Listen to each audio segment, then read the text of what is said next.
On vient tout juste d'essayer le jeu Fourmi. C'est un jeu pour 2 à 4 joueurs, des parties d'environ 90 minutes pour 13 ans et plus. Fourmi, c'est un des jeux qui était en nomination pour l'As d'or catégorie expert.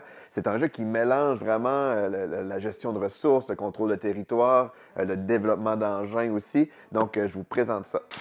Dans Fourmi, on va incarner des petites fourmis qui vont se promener un peu partout sur le plateau. Donc ici, c'est le plateau principal. On va avoir des fourmis exploratrices qui vont venir découvrir certains types de terrains. C'est là qu'on va découvrir des ennemis qui vont apparaître sur le jeu sous forme de ces petits jetons-là. On va découvrir des nouvelles ressources, aussi de la nourriture. On va découvrir des feuilles qui se trouvent être un peu la monnaie dans ce jeu-là. Donc chaque joueur va avoir son propre plateau personnel, puis il se passe beaucoup d'actions sur ce plateau-là. Comme on peut voir ici, on a la section du bas qui est un peu comme notre construction d'engin. C'est vraiment à chaque phase production, c'est notre niveau de nourriture qu'on va générer, niveau de feuilles et surtout le niveau de larves qu'on va créer aussi. Parce que dans ce jeu-là, on va commencer avec des œufs de fourmis qui vont devenir des larves et ensuite qui vont devenir des fourmis qu'on peut se servir pour faire nos actions. C'est vraiment les actions principales du jeu. Il y a 3 types de fourmis. Il y a les fourmis qui permettent de faire l'action excaver, il y a les fourmis qui permettent de faire l'action explorer et il y a les fourmis aussi qui peuvent faire l'action fourrager. Un des principes du jeu qui est vraiment le fun, c'est que selon le nombre de jetons qu'on a, c'est le niveau de l'action qu'on peut faire. Donc, par exemple, pour l'action excaver, vu que j'ai 2 fourmis présentement, je vais pouvoir aller creuser un trou de 2 tuiles. Donc, je vais prendre une petite tuile de grosseur 2 que je vais pouvoir placer sur mon jeu qui va permettre de débloquer des bonus. Il y a une autre raison principale aussi, c'est de faire des trous, c'est qu'on va pouvoir les convertir pour faire des pièces en jouant des cartes correspondantes. Je vais vous montrer ça tantôt. Sinon, les autres actions qu'on pourra faire, explorer, ça nous permet de venir jouer sur le plateau principal. L'exploration nous permet de découvrir des nouvelles tuiles, de faire apparaître des ressources. Et la dernière action, c'est fourrager. Ça, c'est là qu'on va partir avec notre chaîne. Fait que si par exemple, j'avais 3 fourmis pour faire l'action, je vais pouvoir faire une chaîne et me promener sur le plateau et récupérer toutes les ressources qui sont adjacentes à mes fourmis. Donc, c'est une des actions principales pour aller se chercher des ressources.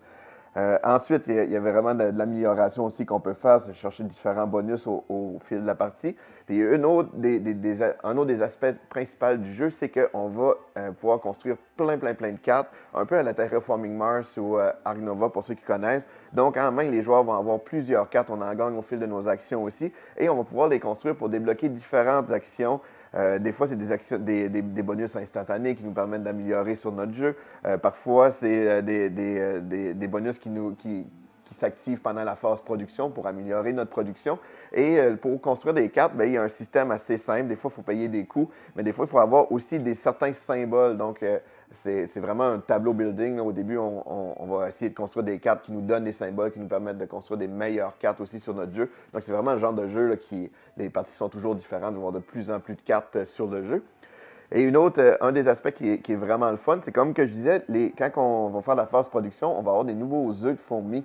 Et toutes les fourmis qu'on va avoir utilisées, par exemple, ce plateau-là va être vide et on va pouvoir toutes les faire grandir, ils vont changer d'étape. C'est comme ça qu'on peut planifier nos futures actions. Parce qu'au cours de la partie, il y a plusieurs bonus aussi qu'on peut gagner qui vont nous permettre d'accélérer la croissance de certains types de fourmis. On peut les changer d'expertise aussi pendant la partie. Donc, c'est vraiment un jeu qui est très varié.